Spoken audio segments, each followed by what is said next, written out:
Do that. You started. Should we start from now? The video. Okay. Okay. Yeah. Should we read? We can read together. How about Okay, we're starting. We're on number 7. My name is Yackov. Just in case I might be edited out of the other video. This is Yackov Kaufer. I didn't say anything in the other video. We did another take, but I didn't say anything. So maybe now we could edit this together. And he's my partner over here to bring Gula Shlema. Partner in crime, but the crime is actually law. Can we read both, or like free translation is good, like summary? Whatever you want, however you want to do it. Okay, basically. Where are we up to now? 7. We're up to 7. So we're up to the book of Hasichos 57-52, Parshas Vayeira. What did we say until now, basically? You want to summarize? Basically, what we explained up till now is that we talked about, there's a story about when the fifth of Babish Rebbe was 4 or 5 years old, he went into his father, and his Zaidi, who was the spiritual leader of the Rebbe, the Samach Tzedek, was crying why that he read in this week's Parsha that Hashem appeared to Avram after Avram did the bris milah. Why didn't Hashem appear to him? Like he appeared to Avram. Like he appeared to Avram. So the question... He was a 4-year-old, right? 4 or 5? 4 or 5 or 5-year-old. And he was crying. He was crying like, he was so upset. like somebody take away a kid's candy or something. A kid was so upset. Take away the kid's revelation of Hashem to Avram. That saying, how come I didn't see this candy? How come I didn't see God like Avram saw God? I'm also a tzaddik, and I'm Avram's son. And so therefore, why didn't I see it? So the Rebbe goes on to explain, which will explain further, basically, understand this, we have to understand what is the Indian of the bris milah. Why is it so important? Why do we need to understand that?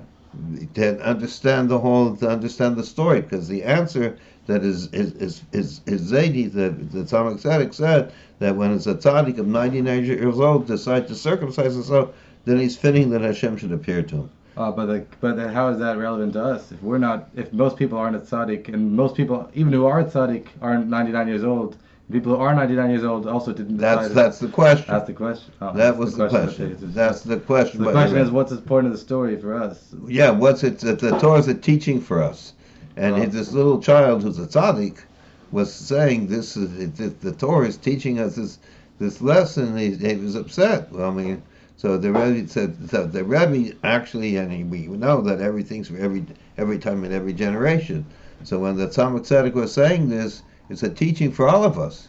So we have to understand, at first glance, it's only for somebody who's a tzaddik, and not everyone, even though it says we're all tzaddikim. Yeah, and especially the Rishab was 4 and 5. He was a tzaddik when he was a kid, right? And some people are a tzaddik in Revelation. Everything they do is a tzaddik. And that was the Rebbe Rashab. Even as a 5-year-old. Even as a 5-year-old. Because he was crying that Hashem didn't reveal it to him. Only a tzaddik would cry that Hashem didn't reveal it to him. Especially as a kid. So here he's sitting and crying. So the Rebbe is explaining about what is the in bris milah. That when a person does a bris milah, God's made this special commandment for us that we mamish tie ourselves in by doing something physical in our body, which we'll explain a little later. But the concept is that we're supposed to make this world a dwelling place for Hashem, which we already talked about. And so by making this world a dwelling place for Hashem, he says that's by the bris milah that we bring down the essence of God into the world, and we bring it down into our physical body, which is most hidden over from godliness, the physicality.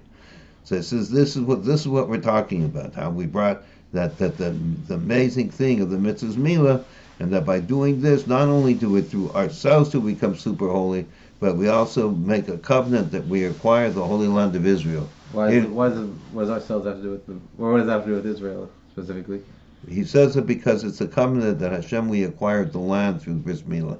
And exactly, it says there, since we acquired the land through the bris milah. So basically, it's an interesting thing. First, you become one with the essence for God, and then you take this essence. You're this godly person. You're like God, and you make the world into a holy place, and you're able to make the land of Israel, which is God's chosen place, to reveal it you make it to shine. You make it to shine from godliness, from holiness. It's like just like we're the chosen people, so too we get the chosen land because of our chosen status, essentially. Right, but only by us being the chosen people, are we able to take the being chosen. What does it mean being chosen? We're chosen. We're given this. The Rebbe talked about this. This isn't even a prior sikha. No. That we talked about Parshas Bereishis. What's it mean to be chosen? Equal. What's it mean? Chosen means an interesting thing. He's chosen. The Rebbe says true free choice is when you want something because you want that. In other words, I could have like 10 bottles of Rebbe water, right? And I look at one bottle and I say, that's the one I want. And they're all equal. And they're all exactly the same, same amount of water. They all do miracles. But I want that one. For some reason, that's what I want. What we're talking about here is when Hashem, what's it mean to be a chosen people? So Hashem says, this is Parshas Bereishis, right, that Hashem says over there that what's it say in the Holy Tanya? It says, when Hashem chose us, what does it mean chose us? He chose the physicality that we're made up of, the material. The body, you're saying. The material, not the body itself. Not even not the body. Why not the body? The material that the body's made out of. Why didn't he choose the body itself? Because the body's already put together something. And the body of a Jew, when you're doing Torah mitzvahs and eating kosher, is holier than the body of a non-Jew. So even the body of a Jew is holier. That's not free choice. So that's not free choice. Only the physical thing. In other words, you look at the calcium and this is what God chose. Calcium is also holy, no? I don't know. I don't know. Depends if you have to ask your if you have enough or not. But anyways, the calcium. This is what God chose. When He chose the Jew, He chose his like now you'd say his molecular makeup. Even though his molecules look the same as the molecules of not Jewish. That He chose those. That's what I mean. Because it's equal. The point is that choice is only equal. True free choice is when you just want that because you want that, not because there's any special qualities. That's today's Rambam also. Today's Rambam, the 3 chapters talks about 2 goats that on Yom Kippur, the high priest in the Holy Temple, they would make a special lottery between 2 goats, 1 goat. They would make a lottery. It's all details how the lottery would happen, but whatever. It's in the Rambam, basically it explains this lottery between 2 goats that he has to choose. And the 2 goats have to be completely equal. They can't be one or the other. And then basically 1 goat, based on the lottery, 1 goat is slaughtered for Hashem and 1 other goat is pushed down the whole mountain. It's the whole thing about it. But the point is that 2 goats have to be equal in order to make a lottery. Because the idea of a lottery is someone only makes a lottery in order to decide what they're going to choose. Like they base their free choice on the lottery. So that has to be both equal. If one of them has an advantage over the other, then it's not really choosing. So it's brought that in another mimer of the Rebbe, which maybe is talked about in other videos, maybe not, maybe eventually. That free choice is only if there's 2 things equal. And if someone wants, even if someone wants one for some other side reason, because it's a good thing to want, then that's not real free choice. It says true free choice means that you can choose to want and choose to not want, essentially. So he's saying, Bereishis saying, the Jewish people in the world, the nations of the world, they look the same on the outside. But that is the whole point of free choice. That Hashem says, I choose this nation because it's the same. Because that's what I want. That's what I want. Nice. It's tied into me. I recently got married a couple months ago. So my bunya, my 23-year-old stepdaughter, beautiful lady, she was looking on Amazon to buy a coat, So I was looking with my wife. She wanted to get a coat on Amazon. So there's so many coats there. And she says, I want that one. And I'm looking, they're all similar. So I was thinking about it. There's something about that she just wants that. And I'm sure there are many other coats that look very similar to that. But that's something. So this is when Hashem says, I want you. So that you, me, nice. It wants us. Wait, so how is this related to the bris milah? This is where you say this is related to why we got the land of Israel, because based on the bris and based on us being chosen. Is that? Well, he brought this down in here. I don't know exactly how this is related. Exactly, everything's related deep down here. I think we were talking about how Hashem. Well, you said first. You said that you said in the merit of the bris, then we got the land. Then we talked about how the land is chosen, the Jewish people are chosen. So I think there was a relationship there between that. And this is all to answer the question of why the story of the Rabbi Yoshav, who was a 5-year-old, who asked how can Hashem be revealed to him. Then the answer was, if someone is 99 years old and he decides to have a bris milah, is a tzaddik, then Hashem can be revealed to him. But most people are, first of all, not a tzaddik. And most people are not 99 years old. And even people who are 99 years old, I haven't met many people who decided at 99 years old that they're just going to have a bris milah on their own. Have you met anyone like that? You haven't met many? No. No, not many. I haven't met anybody like that. I haven't met anybody like that. But he brought down this whole question. So that's the question. So we heard that story. So what relevance did that story have? And what's the point of even answering that? The Rebbe Rashab is like a 5-year-old. He's saying, how can Hashem be revealed to me? And he's saying, oh, well, like, too bad you're not 99 years old. Like, what's the point, right? But what we mentioned here about the free choice here. No, we were talking about the land of Israel. You said first the bris is what, in the merit of the bris, Hashem decided to give Abraham the land. Even though, didn't he walk in the land earlier? Before that? I guess that was only preparation. That's Lechacha. He acquired it. Then he acquired the land before the bris. Yeah, though, but right? the so what does the bris have to do with the because covenant, there are 13 covenants. 13 covenants. It's a higher level. What I are guess, the 13 of covenants? Do you know? I don't know. I don't know. I forgot what they are. Also.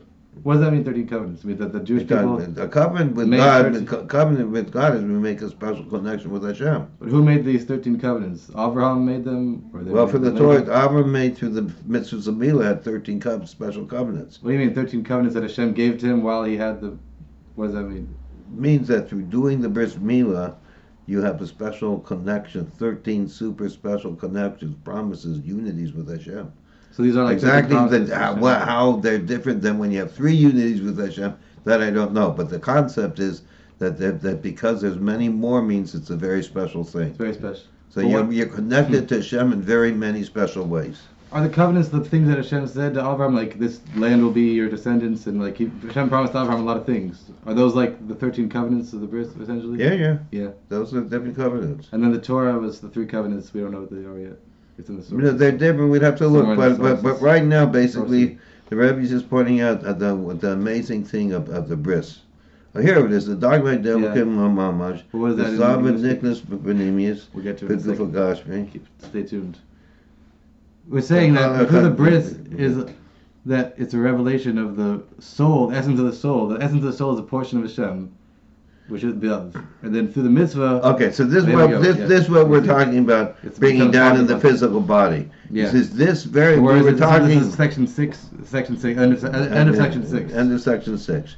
So this level that the Rebbe talks about, talks about that, how part of God that you grasp when you grasp part of Hashem yourself. So when you grasp, what was that? If you grasp part of what? How does it work? Of the portion of Hashem from up high.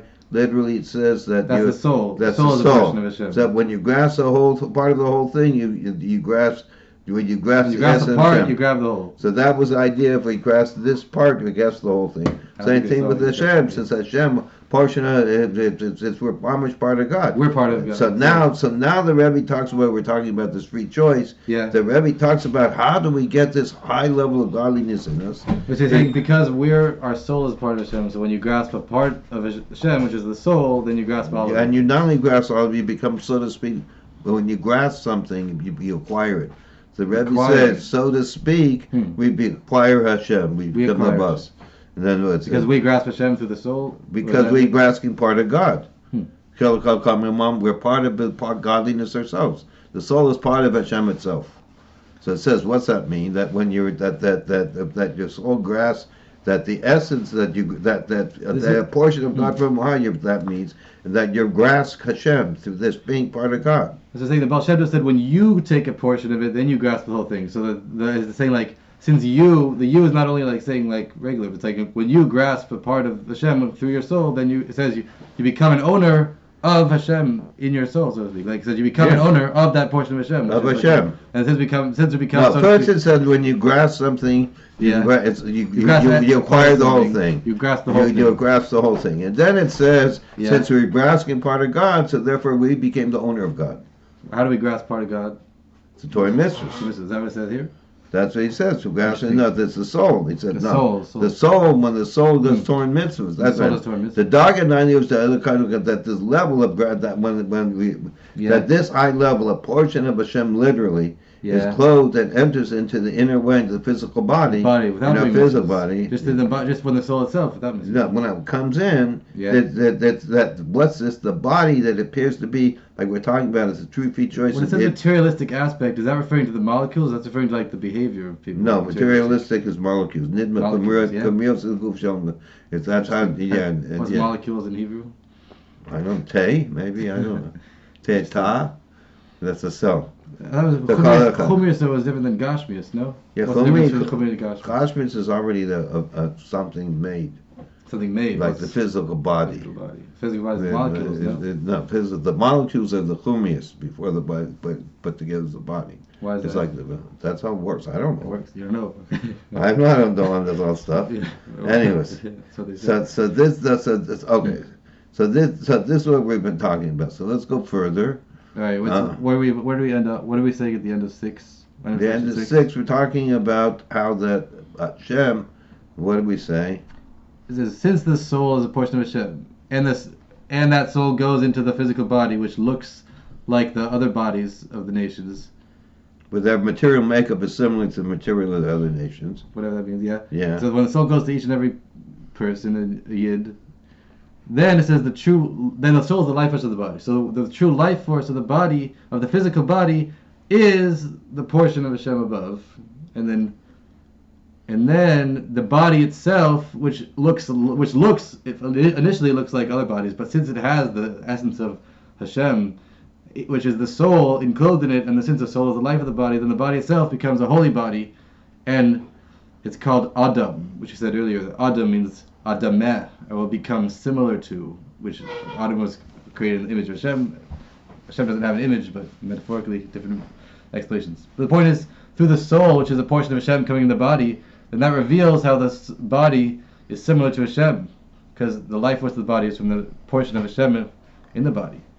And that's what we're holding now. And this is all, still didn't answer the question, which is what does the story of Rebbe have to do with us? But this is all God, this is explaining. We haven't learned it yet. The Indians and this matter. Yeah, should we read this together? Here, wait, let's try to read this. By Yackov Kaufer, they had a shir of Dvar Malchus earlier today in 770. We're talking about miracle stories, published miracle stories, So today, at 770, like around 3:45, they do the Dvar Malchus, and then I happened to go today, and they were doing this whole sikha, and then they asked me, when they got to section 7, which is the section we're at now, they gave me a microphone and they asked me to read it, and I happened to read the whole section there. And later on, they wrote a pawn to the Rebbe with all the names on it, and they put it in the stender, which is the same place they put it in the Rebbe's app. And then right after that, a couple hours after that, it happened to find myself here. I didn't even know I was going to do this, but I guess, see, we're talking about miracle stories, so things happen. Anyway, so I think English. So, yeah, I can say it in English, right? But can I say my own translation? Sure. Okay, nice. Because I like free translations. It's better than not free. I mean, you get what you pay for, but sometimes it's beyond what you pay for. Okay, anyway, so what's the difference between a free translation and translation free?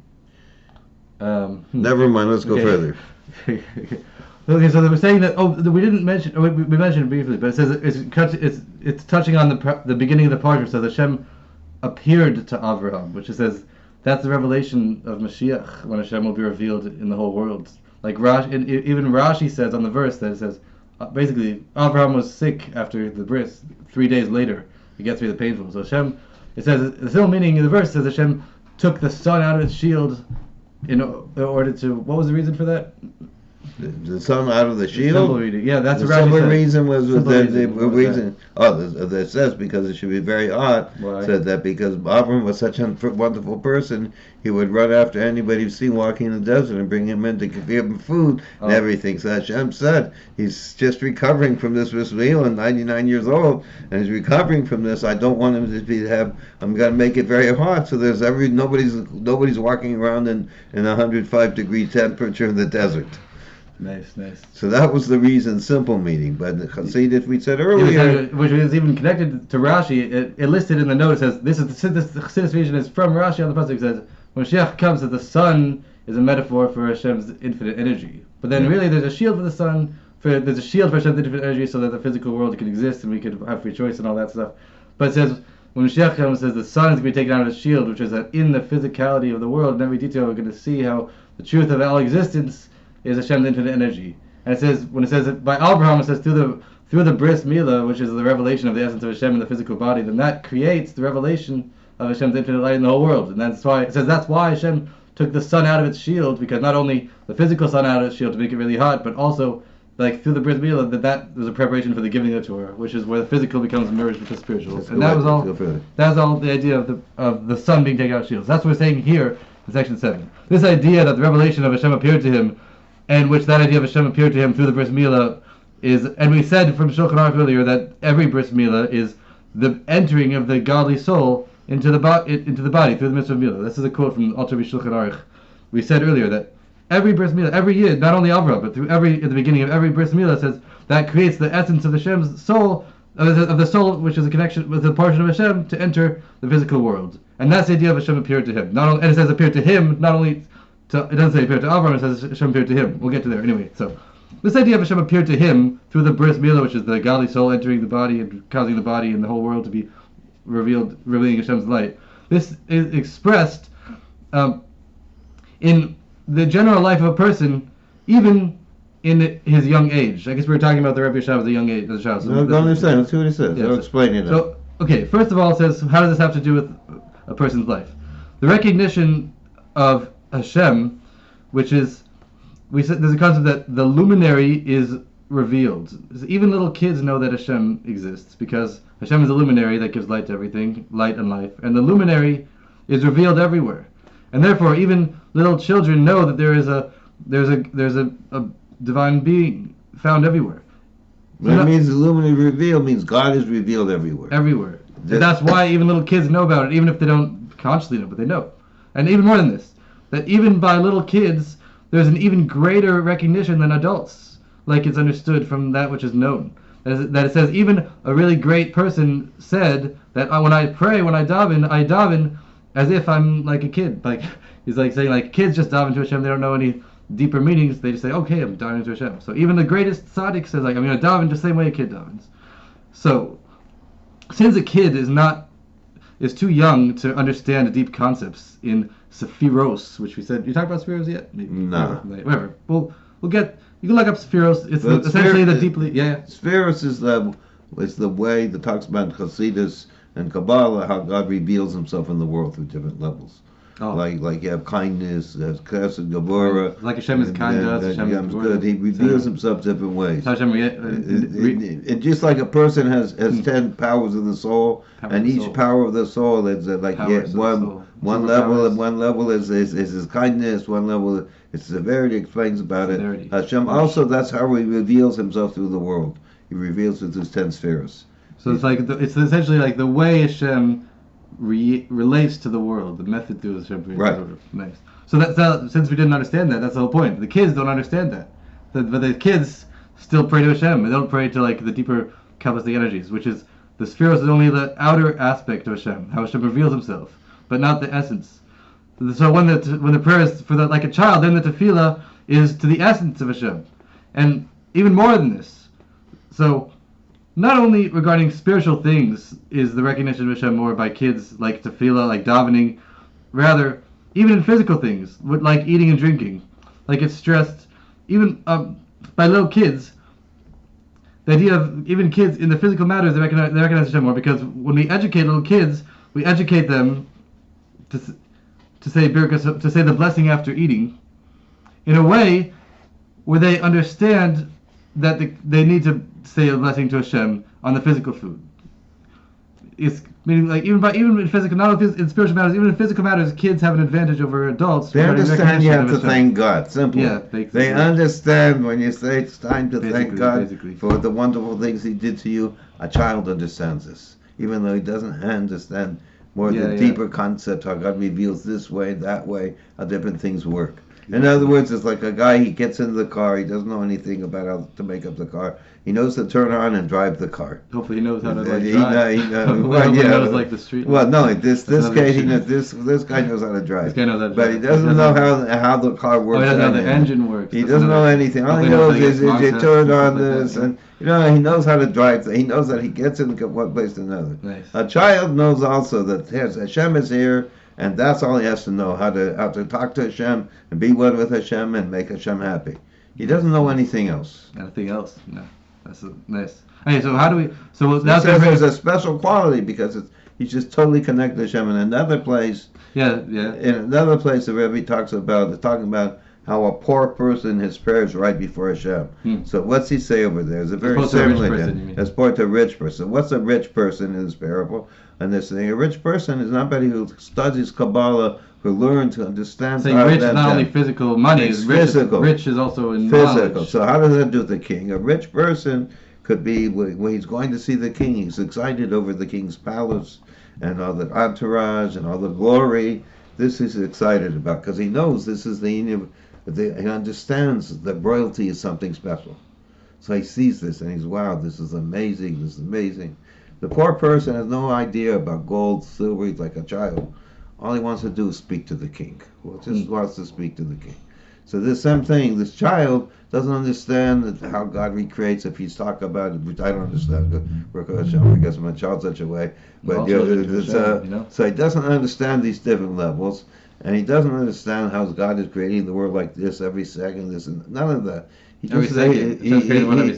every second. He just knows. He just knows that God's here and he's talking to God. So that's what we're talking about. So by the poor and rich, he said like poor and rich is not only physical money, but poor and rich is like in knowledge, like meaning a poor person is someone who's poor in knowledge. So, so what's this have to do with? I was saying kids recognize not only spiritual things like the kids diving directly to Hashem as opposed to thinking about Kabbalistic concepts, and even in the physicality, kids understand that you need to thank Hashem for the food you eat. Like it says in a story in the Gemara as a proof for this, because there's two kids named Abaye and Rava. They were kids at one point, even though they were adults later. That they were little, it says they sat before the teacher who also adopted Rabba. I think he adopted Abaye, right? I think a Rabba, different than Rabba. Okay, so they sat between their teacher Rabba, and then Rabba asked them, I guess after they were eating. No, in general, it says when we say blessings to Hashem, the blessing after eating to Hashem, Rabba asked them, who do we say the blessing to? He's trying to like test them. There's laws like. The kids have to know who they're saying the blessing to regarding many practical things. So he asked them, who are we saying that we're saying this blessing after we eat? Who are we saying it to? And then it says, one of them said, we're saying it to the merciful one, to Hashem. Like they said, okay, simple enough. And then it says, and then Rabbi asked them back, and the merciful one, where does he sit? Metaphorically, like where is he? Where does he sit? Where is he? Where is he? Where does he? Literally, where is it? Yeah, where is he? Where is he? Rabba pointed to the heavens and the Tlala, the clouds. No, what's Tlala? That's why we have English translation. Oh, the roof. The roof. The roof. So Rabba said, So we asked, where's Hashem? He pointed to the attic. He's living in the attic, I guess. Okay, so. That's the roof. Yeah, nice. And Abaye went outside and pointed to the heavens. Interesting. But what does this note 51 say? So it says, okay, we'll get back to this in a second. So first of all, Rava went and pointed to the roof, which is seemingly, I guess, a simple meaning. That's not like that, meaning like he wasn't right at that time. That's a simple meaning. Then Abaye went out and pointed to the heavens, which like outside, I guess, which I guess.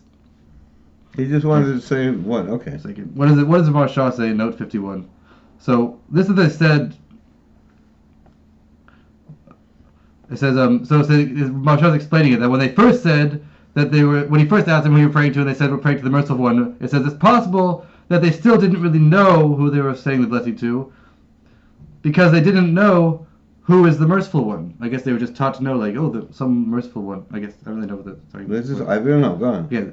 The point is, like, when they answered, we're saying the blessing to the merciful one, they're saying it's still possible that they didn't really know they didn't really know who the merciful one was. They're saying something. They're saying a word they heard. I'm praying to God. They're always saying, like, rather they learned from their fathers and their teachers to say that when they're asked who we say the blessing to, they say, to the merciful one. But they didn't really understand what they're saying. Therefore, we had to test it. Therefore, it wasn't enough that they should just say with their mouth, wasn't Nami Yom Pebishmei, Lohasagi. So even when the second point where he said, what he asked them, where is he? It wasn't enough that they should just say it with their mouth, like for Rava to say, like, he's in the attic, or to Abaye say he's in outside. I guess the attic and heavens also have spiritual. Meanings. It means up above. Yeah, but saying like Rava stayed in the house and he pointed out, but Abaye went outside. And it's the same idea. I think there's different like spiritual meanings of like either the inside up or outside. Yeah, but that's not to go into over here. Okay, whatever. Yeah. So they shouldn't just say it with the mouth. They didn't just answer with the mouth. They actually did it, because maybe they just learned to say it. And then it says, so that's when they actually showed it. Then he knew that they weren't just saying it, because when they actually like pointed and did an action, then Rabba knew that they actually knew what they were talking about. They knew they weren't just saying God. God's here. God's there. Nice. They're saying God's here. They said, where's God? He's right here. And this is. So now it says that. Then it says in the later in the Gemara it says that's the saying that people say that pumpkins are small, but you can still estimate how big they're going to get. Which I'm not sure scientifically how that works, but I guess like pumpkins, you can see a pumpkin, you know how big it's going to be as opposed to other pumpkins which are small. I think the point is like, the pumpkins, you can see that they're going to be the meaning means that you can see from a child, if he's a tzaddik, that you can see he's going to become a big tzaddik when he gets older. That's what he's saying. Nice. Just like a pumpkin, you see a little pumpkin on the vine, you can imagine how great it's going to get, how much it's going to be. It's going to be the same pumpkin, though. It's not going to change. And that's the Rebbe Rashab was a little kid, but he was still, anyway, later than. And so the point is, kids recognize Hashem a lot more than adults. And even more than this, not only regarding the after blessing, even more. Not only regarding... Stop taking, you press down on something. Why is the mouse right on the stop button? Okay. Anyways. I don't know where it stopped. Okay. I don't think did it stop? No. Okay, so 30 minutes. We're going for a couple of seconds. Okay. So, but even more than this, besides in the physical matter itself, even more than the blessings after food. Not only regarding the blessing, which...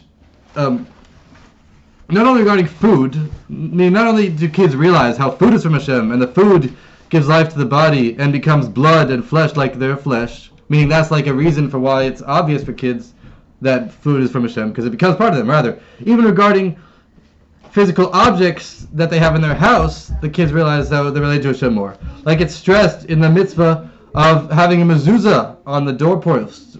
It says that the importance of a mezuzah is recognized by every Jew, even when he's a little kid, because we see clearly, actually talking about miracle stories, we see by even little kids, even little Jewish kids, that says their nature naturally inspires them to kiss the mezuzah. Like, why should they kiss the mezuzah? You see little kids, like they reach up to kiss the mezuzah. Yeah, you see it's an amazing thing. You've seen the religious families, the kids coming by and he puts his hand up, or I've seen before the kids walking by and the mezuzah's way up here, right? Way up here, up above. In the attic, the mezuzah is way up here, right? Way up in the and the little kid is like this little kid. He's like, he's asking you to pick him up. And it's amazing that what they just want to really do this. Yeah. Anyway, yeah. So that. Okay, this shot is not really. Anyway, okay. I think we just let's move up a little further. Anyway, so the point is that kids recognize Hashem in everything, in davening, and even in the food that becomes part of them, and even in things that are outside of them, in physical objects in the house. Kids naturally go to the mezuzahs, and we see many times, not only once, but many times throughout the day, kids reach out and grab mezuzahs. And it says even in the beginning of the day, especially at the beginning of the day, it says immediately when they wake up from their sleep, and also at the end of the day before they go to sleep. I guess they kiss mezuzah. Yeah. At night. So the point is that they recognize Hashem in everything. So in physical things in the house, that through the mezuzah, through putting the mezuzah, setting the mezuzah in the entrance of the doorway, and in the entrance of every room, each and every room in the house, then that mezuzah, which is the mitzvah, that causes everything, all the items in the house, in the room, and all in the entire house, is relevant to the one Hashem, because that's what's written. The mezuzah has Hashem, Shema Yisrael, Hashem Echad, Hashem is one. So that's what's written in the mezuzah. The mezuzah you're putting there, this is God's house, simply saying. Exactly. The mezuzah says this is God's house. What's inside is God's. What's outside is God. It's okay. So kids recognize that when you put the mezuzah on the house, then it says Hashem is one. Everything in the house is Hashem's. And so too, it's saying the kids recognize regarding holy books and the tzedakah pushkas in the house. And it's going to say, why do we know that? Because we said many times that it's befitting. It's a good thing to do. That this is the instructions that we give many people. It says that every little child, boy or girl, should have in his room or her room holy books like a chumash and a siddur and tanya, etc., and a box to put tzedakah in, which is relevant to them. Because the kids recognize the holiness of the physical objects. That through all these things, putting the holy objects in the house, then the house itself becomes entirely a house of Torah and a house of tefillah, of davening, and a house of good deeds. When you give tzedakah, it's good deeds. Which is similar to the Beis HaMikdash, the temple, the future temple that was a revelation of Hashem. Like it says, you shall make for me a mikdash, you shall make for me a holy house, and I will dwell in them, which it's going to explain. What does it mean? I'll build for me one house, but I'll dwell in them. What's them? It doesn't say he'll dwell in it, rather it says he'll dwell in them. In each and every Jew. In the inner soul, in their house, and in their specific house. Meaning in them, not only each and every Jew, but in them also includes in the soul and in the house. I think it says either here or later that it says them includes the whole, like everything in the world. He said the whole world. Yeah, so he goes into that. Yeah. But it's not to exclude the simple meaning. It's people say like, oh, it's not really in the temple. No, the base of Mikdash is the main revelation. But through being the base of Mikdash, there's also in everything Each one of us has to be a holy temple. And you do that, the Rebbe says, through three things that he talks about. There are three things you do. One is learning God's Torah. Torah means you understand God's Torah. You understand God, so to speak. And the second one is through tefillah, through prayer, asking God for many things to bring down godliness through your own feeling and prayer, which is called the service of the heart. It says the world stands on these three things. One is learning, one is prayer, and the third one is doing good deeds. So he's saying that this is what the child, when he has in his house, and he has a chumash seder, all of that, tzedakah, so he has all these different things. He has a chumash, which is learning Torah.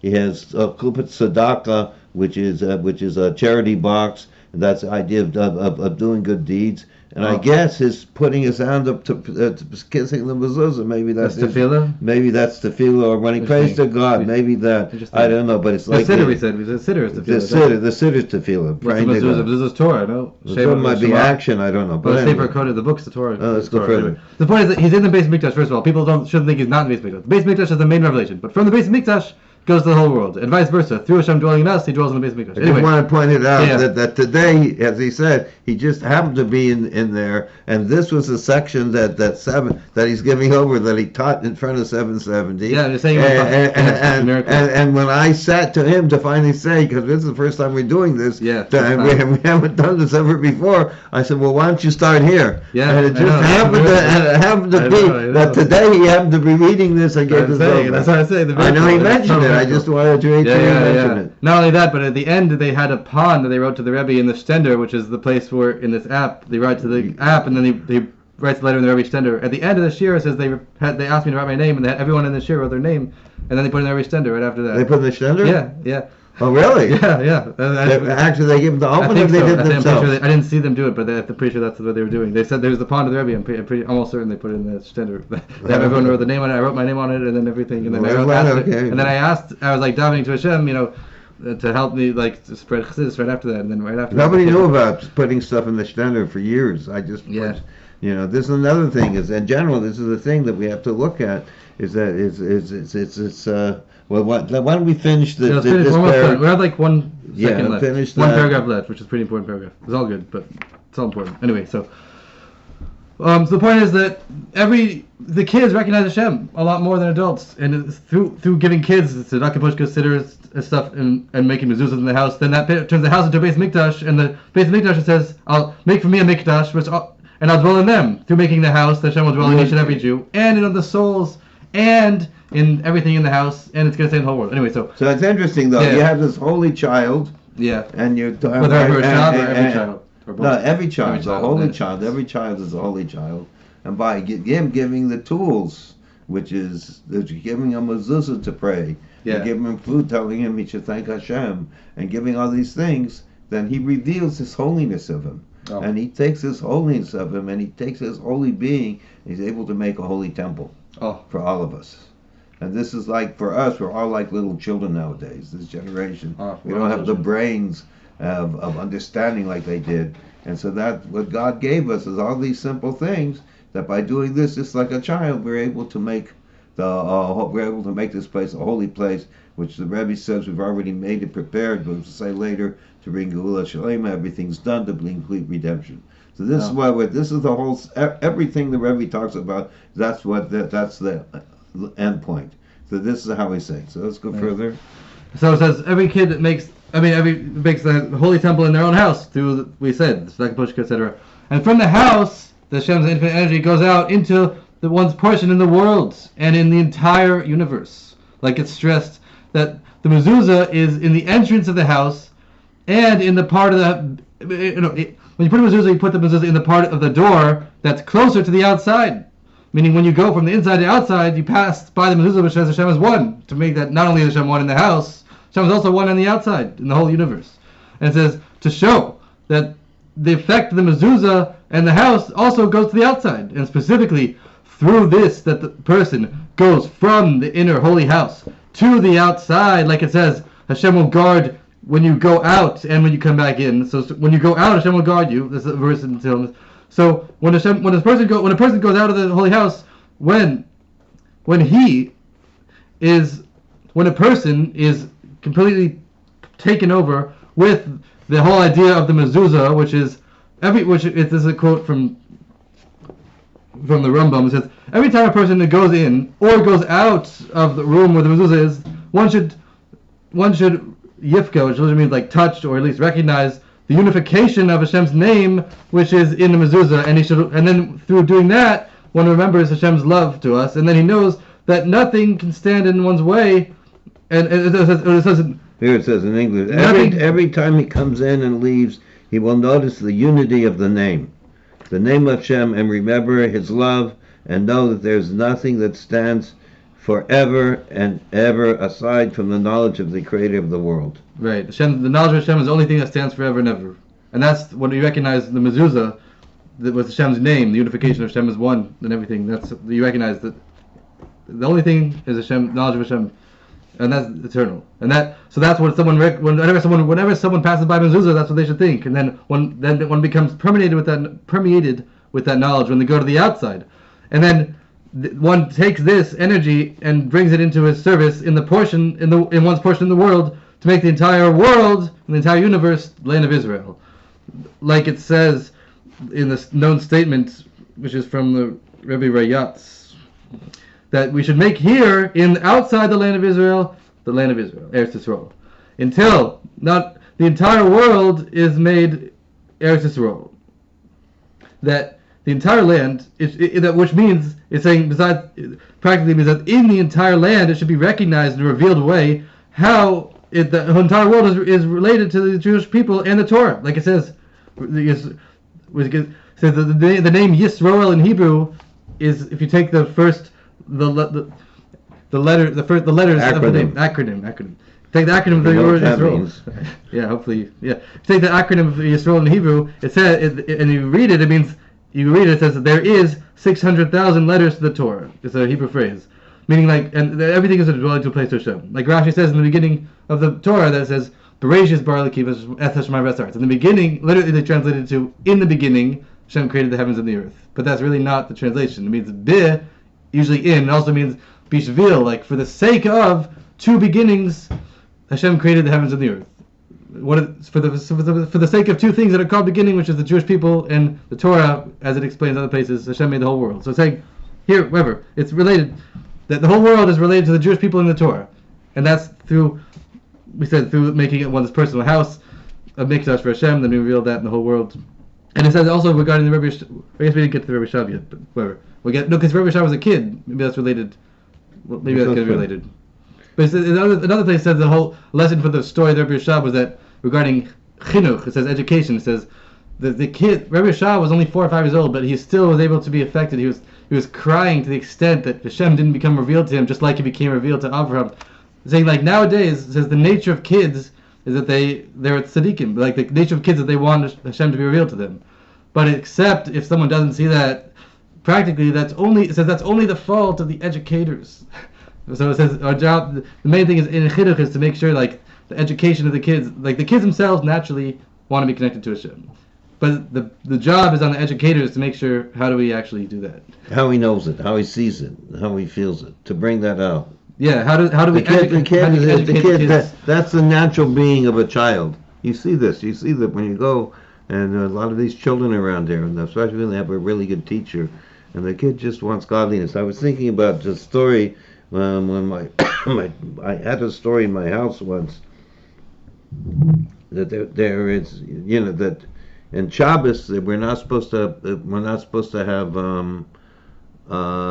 things that you don't use on Shabbos, like money, fires. You're supposed to rest. Rest on Shabbos means that you're supposed to rest from creating, design. It says one of the things how they made the Mishkan or the Holy Temple. They did certain works, creative works. So anything that would be doing that you don't do on Shabbos, you're not supposed to touch. So it's called muksa. So I was putting away my wallet, right, like a couple of minutes before the sunset, and the Sabbath comes on the sunset, And then at that time I was smoking. My wife didn't know about it that time, and so I did it kind of quietly. I couldn't stop that time, and so that was when I put away muktzah. It was like a closet across the whole room, so I put it on the shelf there, and then I wanted to put my smokes like in a shirt so it wouldn't be seen. So there was a shirt hanging on the side of the wall, and the wall was like burning up. You couldn't touch it. It was. I've never felt. You couldn't put your hand on the wall. It was burning up. It was hot? It was super hot. The hot wall was super hot. So it was like a couple minutes before Shkia. I dialed 111. 911. Excuse me, 911. And I dialed 911. And all of a sudden, the fire department comes like 10 minutes after Shabbos here. After Shabbos. After Shabbos started. After Shabbos started. Sorry, after Shabbos started. Thank you. After Shabbos started. And they come in and they fill the wall. It's burning hot. They go next door, which was where the laundry room was. The laundry room was a 5-unit building, had a big hot water thing for the whole building. And they told me what happened is that the vent that went up got somehow clogged. This building there 60 years. It's a strange thing. Somehow got clogged. And all the hot air was going up. And within a couple hours, they said it would have been a spontaneous combustion. Wow. There would have been a firebomb. And the people, they were elderly couple, like my age, they were, now I'm elderly, but this was like 1995, that they would have died for sure. Maybe my kids would have died for sure. So the guys, you're putting away muktzah, because you're keeping Shabbos, you realize that because of keeping Shabbos and also Shalom Bayis, those two things is why it would save a whole fire in the building. Wow. So I was telling my daughter this. My daughter, she was about 8 or 9, talking about kids, how smart they are. Oh. She looked at me and she said, Abba, I don't understand. Father, I don't understand. He said, why did God make a miracle that the place would burn down?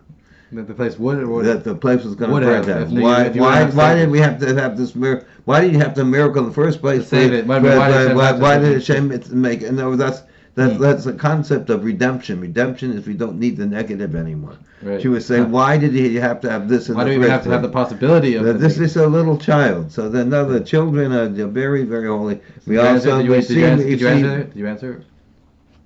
I don't remember. Maybe the answer is in order we should have a miracle story to say now. I don't know. You never know. So I don't know. But it was. But I mean, I'm saying that children are very, very. When you deal with children and you talk to them, and children who are put in a holy environment, you should see what the Rebbe's talking about. You see it in children. You see it. It's an amazing thing. And that's what the truth of the matter is our whole generation, we're all children. Oh. We're all this level of a simple child, especially our generation, not like prior generations. So we have, and you see this by the Baal Teshuvos, which are coming thousands and thousands, that they have child in their knowledge, but they're totally given over to God. And you see these guys, they daven, they don't even know Hebrew well, and they daven for hours Hebrew, and they daven this, they daven that, because they know God and they know that they're serving Hashem. And this is what it's talking about. This is what we're talking about, the idea of the revelation of godliness in this world. The children also Mashiach. Mashiach, I was going to go over and talk about this. And according to this, the Rebbe class, there is to explain that the whole content of the story, that how the Rebbe Rashab was crying because he didn't see Hashem, that Hashem appeared to Avinu, he appeared to Avinu but didn't appear to us. But that the Tzaddik Tzedek answered him. He says, when a Tzaddik makes a decision. When a tzaddik is 99 years old. Get to that. When a tzaddik makes a decision and he's 99 years old, it's necessary for him to circumcise himself. Then he decides that now I have to sacrifice. I have to do bris milah. Then Hashem should appear. Then it's fit. That it's befitting that Hashem should appear. Right. Only such a level.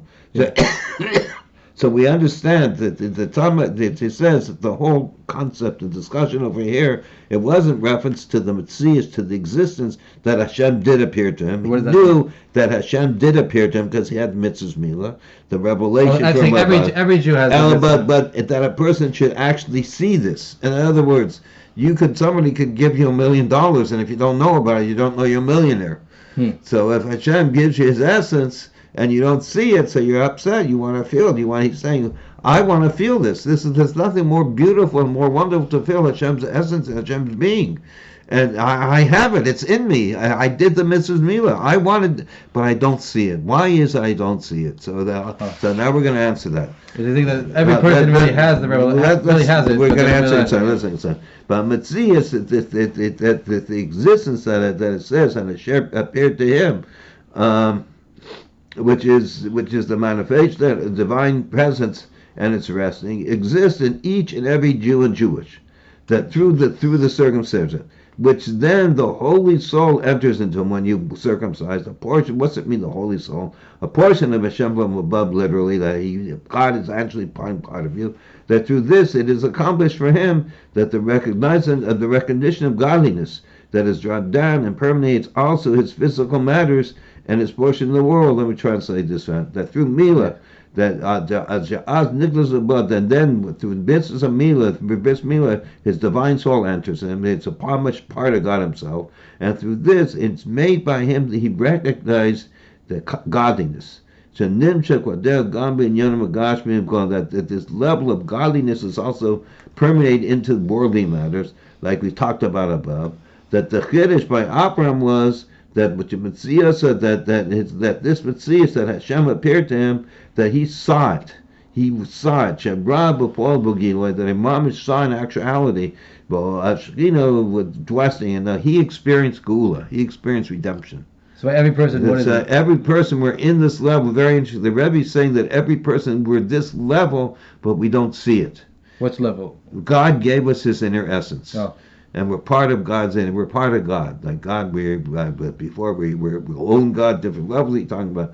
And with each Jew, he understood that he had a bris milah and he had all this. He's going to go and explain. By every Jew, by Abraham, by every Jew. By Abraham, let's further on. He's going to explain. Why was it given by Abraham?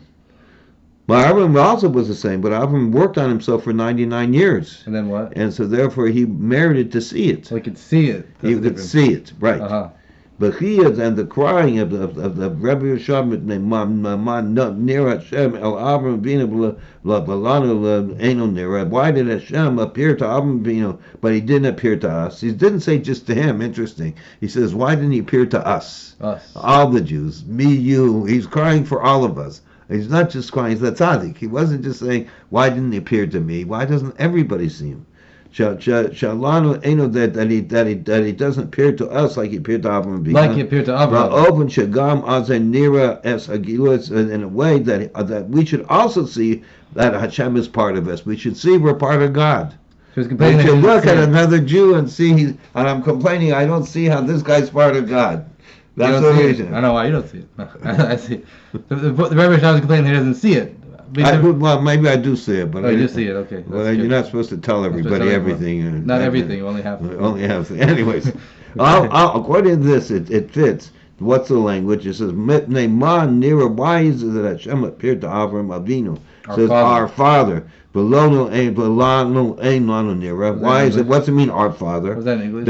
And that he didn't appear to us, but he appeared to Avram, our father. Why did Hashem appear to Abraham, our father? Our father, not just Avram, but Avram, our father. Yeah. And even though it's known that he understood and known that the great qualities and the special qualities of Avram Avinu in reference to him. I mean, the Rebbe Shabbat 5 years old. He knew Avram was this big one of tzaddik. Nevertheless, he still was crying, and he still claimed, and to such a level he was so upset that he was crying and crying, that he's saying that since Abraham Avinu, our father, is our father, is the father of each and every Jew. Yeah. But therefore, everything from the Shaka called him Yonim of my love said all the special in matters and the qualities, also even the highest levels that comes to a tzaddik who's 99 years old, that when he decides to circumcise himself. And to each and every Jew come his children after him until all generations, which means till now, us now, this is all generations. You don't have to look at the situation of what the person is. We inherit everything. We inherit everything. We inherit from Abraham. He's our father. Our father inherits everything. Therefore, but also Oven Shayinirab, that same way that Abraham Avinu, that Hashem appeared to him, Abraham our father, so therefore he has to appear to us. Hashem needs to appear to us. We also have to see such a thing. We also have to see it. So the main thing is we have to see Hashem revealed. The main thing is we're crying that why don't we see Hashem? Why, and the Rebbe will explain a little bit later, he's even a higher level, especially now we're time to the final redemption, it's even more so we should have, why don't we have that, why don't we have the final redemption? You're like, why don't we see it? Why don't we have it and see it? Yeah. The point is Hashem needs to show it, so why doesn't he show it? Why don't we see it? The answer here. And on this, the Tzemach Tzedek answered, in order that a person should see the revelation for Yarel of Hashem, that Hashem should appear to him in actuality in a revealed way. It's necessary that a person has to be fitting for such. So how does he do this? Through his actuals. For 99 years he worked and he was serving God. Kamo Avram, like Avram. Shematzad Golden Milo said because of his great quality in his service to Hashem, that he was like 99 years old, Avram, and he decided to circumcise himself, that it was fitting for him to reveal to him, and therefore it was revealed to him, that Hashem appeared to him. So this is so now the point is that when we know that we're mamish one with God, and that we have the essence of God in us, each and every Jew. Deep down we have that. Deep down, inside, outside, all around. That's who we are. We don't see it all the time. But we don't see it, we don't feel it. So that's what he's saying. It's I'm a tzaddik, I'm a little boy, I get up, I think about God 24/7. I say Shema, I wash my hands, I kiss the mezuzah, I help mommy, I do all the wonderful things. The Rebbe Shabbat 5 was the tzaddik. Yeah. And he says, here I'm a tzaddik, and my father, I get everything from my father. I inherit everything from my father, and Avraham Avinu is the father for everybody. So he's very upset that God is withholding this revelation from him. He's withholding his inheritance that he inherits from Avraham Avinu, that he doesn't see godliness in everything. He's not living with God and being one with Hashem. And that's what he's crying about. It's enough. I don't want to be living and seeing the darkness and the ghosts. I just want to see Hashem himself. What's the answer? So that's first on. Now the answer is the rest of the Sikha. No, right here, now, in the end of 9, what is the Tzemach answer? He says that when a person works on himself for 99 years, so therefore it's fitting 99 years? Or was this works on himself in general?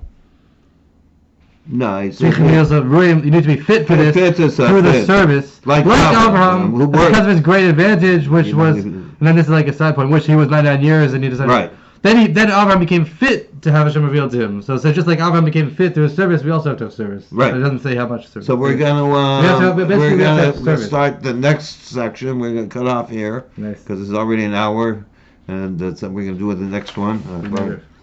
Let's see. How long does it go? Forever? How long does it go? Beyond infinity. Yeah. That's a long time. No. Actually, let's cut this off for now. Years. See you later. Mashiach comes. Sei gesund, everybody. Yechi Adonenu, Magren Venu, Melech HaMashiach in bed.